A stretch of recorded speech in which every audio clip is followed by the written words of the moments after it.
Welcome our channel MCQ centre. तो दोस्तों आज मैं आपको उत्तर प्रदेश असिस्टेंट प्रोफेसर परीक्षा 2021 के लिए असिस्टेंट प्रोफेसर परीक्षा 2014 का मैं प्रीवियस ईयर का क्वेश्चन पेपर मैं सॉल्व करवाऊंगा और सामान्य ज्ञान का मैं क्वेश्चन पेपर मैं सॉल्व करवाऊंगा। तो दोस्तों 2014 में ये जो परीक्षा हुई थी 4 चरणों में हुई थी। पहले चरण का मैं क्वेश्चन पेपर आपको आज यहाँ पर सॉल्व करवाऊँगा और इसकी परीक्षा की तिथि थी 7 दिसंबर 2014 को यह परीक्षा आयोजित की गई थी। तो दोस्तों जितने भी दोस्त हमारे असिस्टेंट प्रोफेसर की तैयारी कर रहे हैं यूपी असिस्टेंट प्रोफेसर की, वो चाहे जिस विषय के हों, सभी के लिए काफ़ी महत्वपूर्ण है क्योंकि 30 प्रश्न सामान्य ज्ञान के आते हैं। तो इसमें प्रीवियस ईयर के क्वेश्चन पेपर सॉल्व करना बहुत ही बेनिफिशियरी होगा आपके लिए। तो दोस्तों बिना देर के हुए स्टार्ट करते हैं इसको। अगर अभी तक आपने हमारे चैनल को सब्सक्राइब नहीं किया है तो सब्सक्राइब कर लें और बेल आइकन को भी ज़रूर दबा लिया करें। तो दोस्तों स्टार्ट करते हैं। पहला क्वेश्चन है इसमें आपका,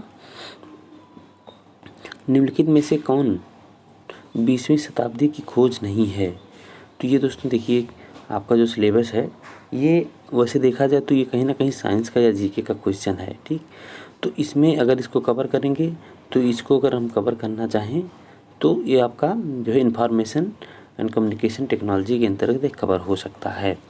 तो इसमें दोस्तों ये देखिए आपका जो इसमें करेक्ट आंसर, पहला विकल्प आपका रेफ्रिजरेटर, दूसरा हेलीकॉप्टर, तीसरा है एयरक्राफ्ट, चौथा है टेलीविज़न। यानी कि 20वीं शताब्दी की खोज नहीं है। तो इसमें से कौन है 20वीं शताब्दी की खोज? तो इसमें से आपका है रेफ्रिजरेटर जो है वो 20वीं शताब्दी की खोज नहीं है। यह है आपका 19वीं शताब्दी में इसकी खोज हो चुकी थी। कितनी में? 19वीं शताब्दी में। और सभी जो है ये सब 20वीं शताब्दी की खोज हैं। अगला क्वेश्चन है आपका, कविता के वर्ग में 2014 का पुलित्जर पुरस्कार किसने जीता? तो ये करंट का क्वेश्चन है दोस्तों, इससे बहुत मतलब नहीं है आपको, लेकिन फिर भी आप जान लें कि पुलित्जर पुरस्कार इसमें पूछा गया है। तो आपकी बार का पुलित्जर पुरस्कार किसे मिला है सभी सेक्शन के, उसको आप देख सकते हैं। तो इसमें जो आपका करेक्ट आंसर है वो है आपका विजय शेषाद्री जी को मिला था 2014 में पुलित्जर पुरस्कार। अगला क्वेश्चन आपका है, लव आल शब्द का प्रयोग किस खेल में होता है? तो इसमें है ए है क्रिकेट, बी है बैडमिंटन, सी है फुटबॉल, चौथा है पोलो। तो इसमें जो है यह शब्द जो प्रयोग होता है वो प्रयोग होता है बैडमिंटन में। तो आप इससे ये समझिए कि खेल के बारे में तो पूछ रहा है, उसमें जितने भी शब्द आते हैं, जैसे मान लीजिए अगर हम क्रिकेट की बात करें तो उसमें जैसे LBW हो गया, ठीक, और मान लीजिए कि क्लीन बोल्ड, इस तरीके से बहुत से और ढेर सारे शब्द हैं, गली हो गया, ठीक। तो बहुत से शब्द ऐसे हैं जिनके बारे में यहाँ पर पूछा जाएगा। तो आगे बढ़ते हैं इसी के साथ। जितने भी खेल हैं उनके शब्दों को आप कम से कम याद कर लीजिए कि कौन कौन शब्द किस खेल से रिलेटेड है। और एक चीज़ मैं बताऊंगा कि बहुत से नए नए प्लेयर आ गए हैं सभी खेल में, तो प्लेयरों का नाम भी आप कम से कम याद कर लें कि कौन प्लेयर किस खेल से है, क्योंकि ये भी क्वेश्चन पूछा जा सकता है। अगला प्रश्न आपका है, किस शोध संस्था द्वारा यह घोषणा की गई थी कि वह विश्व का सबसे बड़ा चुंबक बना रहा था? यानी 50,000 टन वजनी चुंबक कौन सी संस्था बनाने की घोषणा की थी, किस संस्था ने? तो ये भी करंट का ही क्वेश्चन है।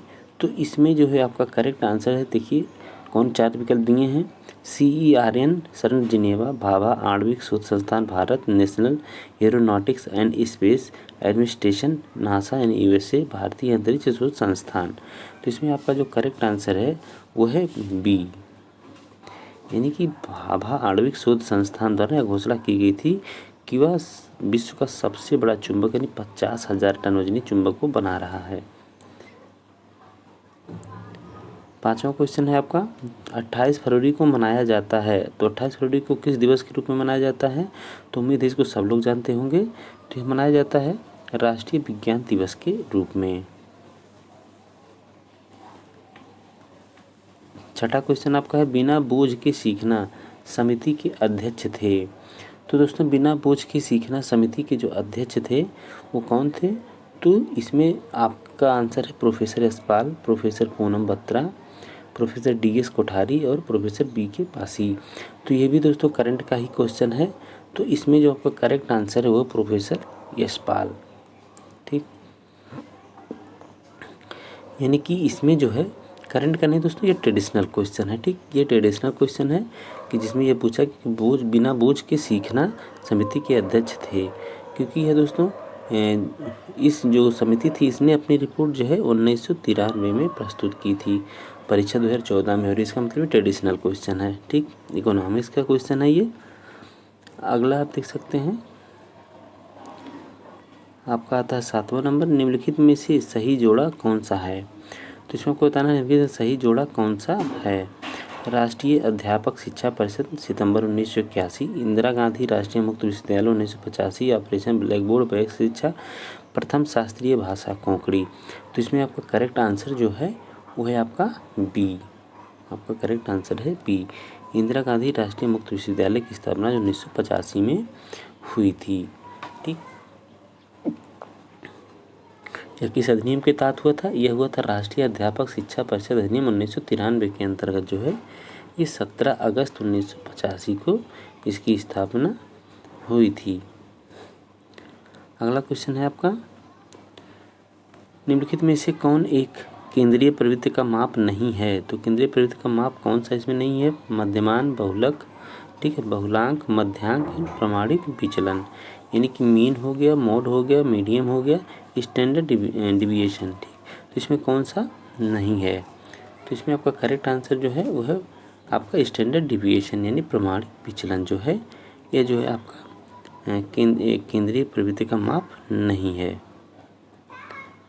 अगला क्वेश्चन आता है आपका 9 नंबर, निम्नलिखित में से कौन एक वर्णनात्मक शोध का प्रकार नहीं है, यानी कि रिसर्च एप्टीट्यूड का ये क्वेश्चन है। इसमें है कि सहसंबंधात्मक शोध, तुलनात्मक शोध, सर्वेक्षणात्मक शोध और प्रायोगिक शोध, यानी कि कोरिलेशन रिसर्च, ठीक है, comparative research, survey research and experimental research. तो इसमें कौन सा जो है आपका पूछ रहा है कि डिस्क्रिप्टिव रिसर्च नहीं है। तो इसमें आपका जो क्वेश्चन का जो आंसर है आपका जो है 9 नंबर का, इसका आंसर है आपका डी, यानी कि जो आपका एक्सपेरिमेंटल रिसर्च है वो डिस्क्रिप्टिव रिसर्च नहीं माना जाता है, यानी आपका विकल्प जो है वो डी सही है। अगला जो है आपका, किस वर्ष विश्वविद्यालय अनुदान आयोग को संवैधानिक दर्जा प्रदान किया गया। तो इसमें जो आपका करेक्ट आंसर है पहला है आपका विकल्प जो है 1956, 1966, 1976 और 1986। तो इसमें करेक्ट आंसर 1956 में यूजीसी को जो है संवैधानिक दर्जा प्रदान किया गया। और दोस्तों इसकी जो आयोग की जो स्थापना हुई थी यूजीसी की, वह दोस्तों स्थापना हुई थी 28 दिसंबर 1953 को इसकी स्थापना हुई थी। कब हुई थी? 28 दिसंबर 1953 को स्थापना हुई थी और इसे जाके 1956 में संवैधानिक दर्जा प्रदान किया गया था। भारत का पहला शैक्षणिक संस्थान जिसके पास सुपर कंप्यूटर है, पहला विकल्प है IIT Mumbai, IIT Delhi, IIT Kanpur, IIT Kharagpur. तो इसमें करेक्ट आंसर जो है आपका वो है आईआईटी कानपुर। ये आपका दोस्तों इंफॉर्मेशन एंड कम्युनिकेशन टेक्नोलॉजी के अंतर्गत क्वेश्चन आएगा आपका। नया सॉफ्टवेयर संदेश वाहक विकसित किया गया है, ये भी उसी के अंतर्गत आएगा आपका इंफॉर्मेशन कम्युनिकेशन टेक्नोलॉजी के अंतर्गत। तो नया सॉफ्टवेयर संदेश वाहक विकसित किया गया है, इसके लिए मीडिया के लिए, नेत्रहीनों के लिए, किसानों के लिए, पर्यटकों के लिए। तो इसमें जो आपका करेक्ट आंसर है वो है आपका किसानों के लिए, यानी कि विकल्प जो है सी सही है। अगला प्रश्न है आपका, निम्नलिखित कंप्यूटर भाषाओं में से कौन सी भाषा आर्टिफिशियल इंटेलिजेंस यानी कृत्रिम बुद्धि हेतु प्रयुक्त की जाती है। पहला है प्रोलोग, दूसरा है फोरट्रान, तीसरा है सी, चौथा है कोबोल। तो इसमें आपका करेक्ट आंसर जो है वो है आपका ए, प्रोलोग। ठीक, ये जो है कंप्यूटर भाषाओं में कोई भी भाषा आर्टिफिशियल इंटेलिजेंसी है, तो यह जो भाषा है यह आर्टिफिशियल इंटेलिजेंसी है प्रयोग की जाती है। यह भी आपका उसी सेक्शन का है, ठीक है, इंफॉर्मेशन कम्युनिकेशन टेक्नोलॉजी के अंतर्गत ही आ जाता है, उसमें इंटरनेट के बारे में दिया हुआ है। अगला है आपका 14 नंबर, क्लास क्या है। विद्यालयों में साक्षरता एवं विद्यार्थी परिषद, विद्यालयों में कंप्यूटर साक्षरता एवं अध्ययन, विद्यालयों में पूर्ण साक्षरता एवं अध्ययन, विद्यालयों में कंप्यूटर साक्षर एवं विद्यार्थी। अब इसको अगर यहाँ इंग्लिश वर्जन देखें तो क्लास का फुल फॉर्म क्या है, तो council for literacy and student in school, computer literacy and studies in school, complete literacy and studies in school, computer literates and student in schools. तो तो इसमें आपका जो करेक्ट आंसर है वो है बी। आपका करेक्ट आंसर जो है वो है B, computer literacy and studies in school. Hindi में देखें तो विद्यालयों में कंप्यूटर साक्षरता एवं अध्ययन, इसका आंसर होगा। 15 नंबर क्वेश्चन है, ये मिलान करने के लिए है दोस्तों क्वेश्चन। इसमें है कि आपको इसमें इसको मिलाना है, किसने क्या इसमें खोज किया, यानी कौन किससे संबंधित है। अब इसमें देखना है कि input device, MS DOS, computer का मस्तिष्क, कंप्यूटर का जनक। अब इसमें देख लीजिए कि आप इसमें जान रहे हैं कि कंप्यूटर का जनक चार्ल्स बेबोज को कहा जाता है, कंप्यूटर का मस्तिष्क CPU को कहा जाता है, ठीक। और आपका MS DOS जो है ये है आपका सिस्टम सॉफ्टवेयर। अब इसमें जो है आपका इनपुट डिवाइस जो है प्रिंटर, लेकिन दोस्तों प्रिंटर जो है ये आउटपुट डिवाइस है, ठीक। इनका यहाँ आउटपुट डिवाइस होना चाहिए था, ठीक। अब इसके हिसाब से जो आपका आंसर है, इसके हिसाब से जो आपका आंसर है, यानी कि आपका ए का हो गया आपका 3 और बी का हो गया आपका 4 और सी का आपका हो गया 2 और डी का आपका 1, यानी ए विकल्प आपका सही है। निम्नलिखित में कौन सा सही जोड़ा नहीं है, तो इसमें आपको इसका मैच कराना है। तो इसमें देखिए विश्व पर्यावरण दिवस 2014, small island and climate change, परमाणु बम द्वितीय विश्व युद्ध से संबंधित है। श्री सुंदर लाल बहुगुणा, ये चिपको आंदोलन संबंधित, ओजोन छेद, तो यही इसमें सही नहीं है आपका डी वाला, क्योंकि ओजोन छिद्र जो है दोस्तों और आपका ये अंटार्कटिका एरिया में आपका ये वहाँ पर देखा गया था। अगला प्रश्न है आपका 17, जैव परिस्थितिकी सबसे समृद्ध है, कहाँ समृद्ध सबसे होती है, उष्णकटिबंधीय क्षेत्रों में, ध्रुवीय क्षेत्रों में, शीतोष्णकटिबंधीय क्षेत्रों में, महासागरों में। तो यह सबसे जो होता है समृद्ध होता है ये उष्णकटिबंधीय क्षेत्रों में, यानी ट्रॉपिकल रीजन में ये सबसे समृद्ध होता है, बायोडाइवर्सिटी, ठीक। क्वेश्चन नंबर 18, संयुक्त राष्ट्र संघ ने 2005-2014 के दशक को घोषित किया है। सतत विकास हेतु शिक्षा का दशक, पर्यावरण के विषय हेतु शिक्षा का दशक, पर्यावरण के लिए शिक्षा का दशक, पर्यावरण जागरूकता हेतु शिक्षा का दशक। तो यह भी दोस्तों करंट का क्वेश्चन था। तो इसमें जो है आपका करेक्ट आंसर जो है आपका इसमें करेक्ट आंसर आपका ए है, यानी कि इसमें जो है उसने सतत विकास हेतु शिक्षा का दशक घोषित किया था संयुक्त राष्ट्र संघ ने 2005 से 2014 के दशक को। अगला जो प्रश्न है आपका 19, ग्रेट हिमालय नेशनल पार्क स्थित है, कहाँ स्थित है, हिमाचल प्रदेश में, उत्तराखंड में, उत्तर प्रदेश में, जम्मू एंड कश्मीर में। तो इसमें आपका जो करेक्ट आंसर हुआ है हिमाचल प्रदेश में यह स्थित है ग्रेट हिमालय नेशनल पार्क। अगला क्वेश्चन आपका आता है 20, इसमें भी आपको मिलान ही करना है। तो इसमें देखिए गौरा देवी, ठीक, पारिस्थितिकी, ग्लेशियोलॉजी एंड पृथ्वी दिवस, ठीक। तो पृथ्वी दिवस इसमें जो है आपका पृथ्वी दिवस जो है 22 अप्रैल को मनाया जाता है, ठीक। गौरा देवी चिपको आंदोलन से संबंधित हैं। पारिस्थितिकी जो है आपका इसमें जो है आपका पारिस्थितिकी एजी टांसले हैं, इसके पारिस्थितिकी एजी टांसले, और जो है ग्लेशियोलॉजी जो है ग्लेशियर से संबंधित है। अब यानी अगर हम विकल्प को देखें तो ए का जो हो गया आपका 3 और बी का जो हो गया आपका 4, सी का हो गया आपका 1 और डी का हो गया आपका 2, यानी विकल्प ए सही है आपका। अंग्रेजों द्वारा दिल्ली को राजधानी बनाया गया था, कब बनाया गया था, 1892 में, 1905 में, 1911 में, 1927 में। तो इसमें जो आपका करेक्ट आंसर है वो है आपका विकल्प सी आपका सही है। तो इसमें जो है अंग्रेज़ों ने 1911 में जो है अपनी राजधानी जो है कलकत्ता से दिल्ली ट्रांसफ़र की थी, ठीक है। और 1912 में दिल्ली राजधानी का स्थानांतरण वहाँ पर हो गया था, ठीक। 1911 में जो जॉर्ज पंचम के सम्मान में आयोजन किया गया था। अगला जो है आपका प्रश्न, निम्नलिखित में से कौन सा काल भारतीय इतिहास में सल्तनत काल के नाम से जाना जाता है। तो इसमें सल्तनत काल के नाम से कौन सा पीरियड जाना जाता है, 1050 ईस्वी से 1205 ईस्वी तक, 1206 से 1226 तक, 1226 से 1909 तक, 1709 ईस्वी तक, 1719 से 1850 तक। तो जो है सल्तनत काल के रूप में जाना तो 1206 से 1526 तक के काल को सल्तनत काल के नाम से जाना जाता है। 1206 से 1526 तक के काल को।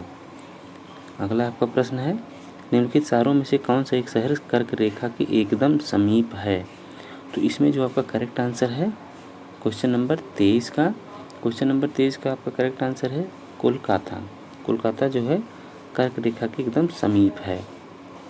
अगला प्रश्न है आपका, निम्नलिखित में से कौन एक बांध भागीरथी नदी पर बनाया गया है? इसमें कौन सा बनाया गया है? भाखड़ा नंगल बांध, उकाई बांध, नागार्जुन बांध, टिहरी बांध। तो इसमें जो है आपका करेक्ट आंसर जो है 24 का वो है डी। तो टिहरी बांध जो है भागीरथी नदी पर बनाया गया है। अगला प्रश्न आपका है, ये भी आपका मिलान करने वाला ही प्रश्न है। तो दीन इलाही जो है, दीन इलाही किससे संबंधित है? तो दीन इलाही जो है आप जानते ही होंगे ये है अकबर से संबंधित है। ठीक है। दास वंश कुतुबुद्दीन ऐबक से, साइमन कमीशन 1928 औषधि चरक से। तो इसका विकल्प ए का आपका ए का 4, ठीक, ए का 4 और फिर आपका बी का जो है बी का 1, ठीक। तो यानी विकल्प आपका सी सही है, ठीक, क्योंकि सी का 2 हो गया और डी का आपका 3 हो गया। तो इसमें जो विकल्प आपका है वो है आपका सी सही है। अगला प्रश्न जो आता है आपका क्वेश्चन नंबर 26। तो इसमें किस संविधान संशोधन के द्वारा संपूर्ण प्रभुत्व संपन्न लोकतंत्रात्मक गणराज्य के स्थान पर संपूर्ण प्रभुत्व संपन्न समाजवादी पंथनिष्ठ लोकतंत्रात्मक गणराज्य पढ़ा जाने लगा? तो यह 42वें संविधान संशोधन से, ठीक, यानी कि आपका विकल्प ए सही है। अब आपका अगला प्रश्न आता है क्वेश्चन नंबर 27। तो इसमें जो है कि इंडियन कॉन्स्टिट्यूशन है यानी कि भारतीय संविधान में है तो कितने अनुच्छेद, कितनी शेड्यूल्स हैं, कितनी अनुसूचियाँ हैं? तो 395। इसको तो आप जानते हो 395 अनुच्छेद हैं, 12 अनुसूचियाँ हैं। अगला प्रश्न है, रेनबो क्रांति संबंधित है। तो रेनबो क्रांति कृषि एवं संबंधित क्षेत्रों के समग्र विकास से, औद्योगिक क्षेत्र के समग्र विकास से, बैंकिंग क्षेत्र के समग्र विकास से, ग्रीन हाउस प्रभाव के शून्य न्यूनीकरण से। तो इसमें जो है आपका करेक्ट आंसर जो है ये आपका ए सही है। रेनबो क्रांति जो कृषि एवं संबंधित क्षेत्रों के समग्र विकास से संबंधित है। अगला प्रश्न आपका 29। 1972 में प्रारंभ की गारंटीड रोजगार योजना का सर्वप्रथम प्रारंभ की गई थी कहाँ से? उत्तर प्रदेश में, हरियाणा में, महाराष्ट्र में, भारत के सभी राज्यों में।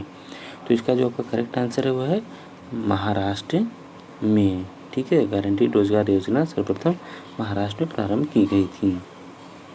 अगला जो है, बालकों के लिए मुफ्त एवं अनिवार्य शिक्षा का अधिकार अधिनियम 2009 प्रभाव में आया। कब से प्रभाव में आया? 1 जनवरी 2010 से, 1 फरवरी 2010 से, 1 मार्च 2010 से, 1 अप्रैल 2010 से। तो प्रभाव में 1 अप्रैल 2010 से यह प्रभाव में आया। तो दोस्तों उम्मीद करते हैं आपको ये पसंद आएगा। और दोस्तों अगर आपको अगला वीडियो भी चाहिए क्योंकि 4 सेट में है और 2 सेट और है प्रीवियस ईयर का, तो कहेंगे तो सॉल्व करवाएंगे। दोस्तों आज के लिए इतना ही। नमस्कार, धन्यवाद।